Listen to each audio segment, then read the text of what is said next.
In roughly 60 days or so, we will elect a president of the United States. North Carolina is already seeing a lot of President Trump, his family members, and their surrogates. And with Joe Biden reportedly set to begin making in-person campaign stops, we will no doubt see him in our state as well. Perhaps the candidate's biggest challenge, however, is to heal the rift inside their own parties if they expect to win in November. Dr. Andy Taylor is professor of political science at NC State University. He's following the presidential race, everything going on there, and he joins me now. Andy, welcome back to the show. Thanks for having me, Donna.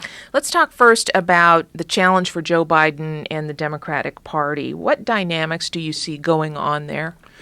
Yeah, well, it was a pretty divisive primary, of course. Large numbers of candidates. At some stage, I think about 20, each or maybe some occupying the same lane, but occupying a various number of lanes within the party that would go quite far to the left, at least in terms of modern American politics. And the kind of king of the left, Bernie Sanders, had a tremendous amount of support. I've never heard him described that way before, but that's good. We'll do that. And, of course, took the competition, the nomination contest, pretty far.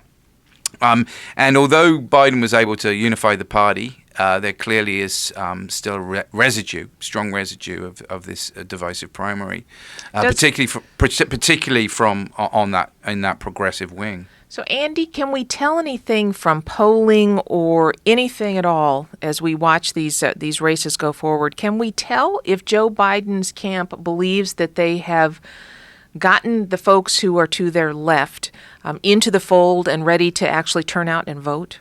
Well, I think there's two things going on. I think there's a tremendous amount of discontent in the progressive wing. That, the people who galvanized around Sanders during the primaries, to a lesser extent, candidates like Elizabeth Warren. And that continues in terms of policy. And there is significant concern amongst them, I think, with having Joe Biden be the candidate. But then sort of tugging them in a different direction is a desire to get rid of Trump and win the election. And so these two sort of feelings are in conflict.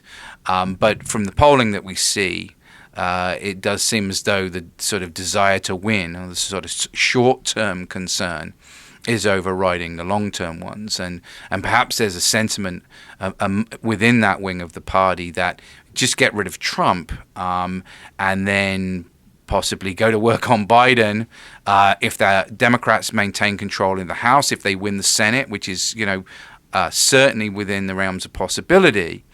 They might look for leadership in the congressional part of government rather than from the White House and a President Biden.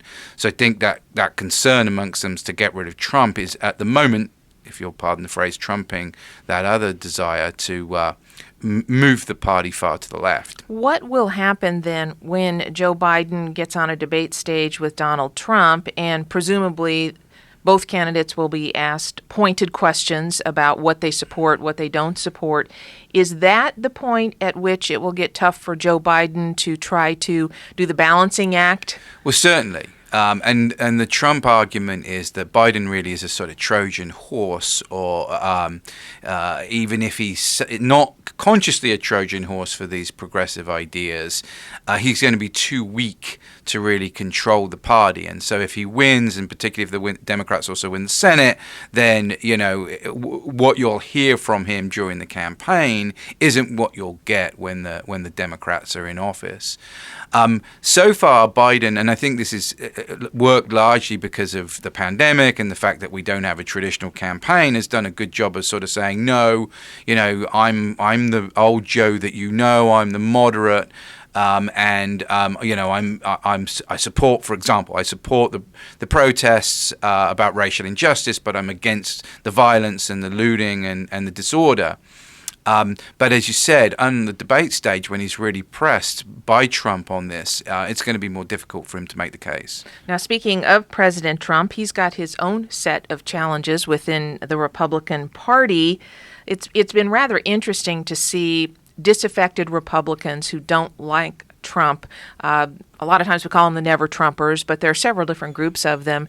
Some of them now openly supporting Joe Biden for president. What can Donald Trump do? Can he bring in those people and convince them that, hey, you may not like me, but I'm better than the other guy? Maybe at the margins, and then that's going to be part of the strategy during the fall. That, again, you don't like me. I'm rough and ready, and maybe even on policy matters. Particularly on issues like trade and immigration, which really started the rift between the Never Trumpers and Trump. But if you elect Biden, you're getting, as I said before, a Trojan horse, and I'm better than that alternative. That's the case he's going to try to make. Much of the Never Trump movement is at the elite level. You look amongst self-identified Republicans, Trump is doing pretty well, not as well as other Republican presidential candidates have done, but they're better than you would think. But he's going to have to work hard, I think, particularly in maintaining support at the mass level amongst conservative women in suburban areas where he has seen some erosion. And again, I think the idea that Biden is you get Biden, you actually get Bernie Sanders and AOC and the squad, and you get social disorder. He's going to work very hard at trying to bring them back into the party in a way that he won significant amount of them in 2016.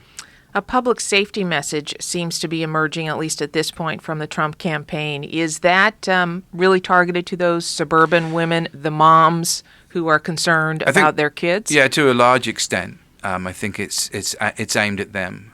These are people who are generally Republican, but have been put off by Trump's style and some of the policies, and who are sort of genuinely concerned about some of the issues that have been raised with regards to sort of equality and racial justice, but are turned off by a lot of the much of the rhetoric of BLM and much of what they've seen, not just even on TV, but in their communities sometimes. So they're up for grabs, and I think they're a sort of pivotal group in the campaign. Andy, what about the impact of debates in traditional times? And we're certainly not living in traditional times for all sorts of reasons, but they have been pretty important. Will they be this time? Well, I think they might be even more important just because there's not going to be a conventional campaign. And so there's really going to be a tremendous amount of focus on them. It's hard to imagine that there are going to be any things that the candidates themselves are going to do that can really generate the kind of interest that the debates will. There won't be any big Trump rallies, for example. There won't be any, flying all over the country to hold these events. Instead, we're going to be focused on that. There may be extraneous external events that may affect the campaign, but those won't be controlled by the candidates. So the debates will really get the focus.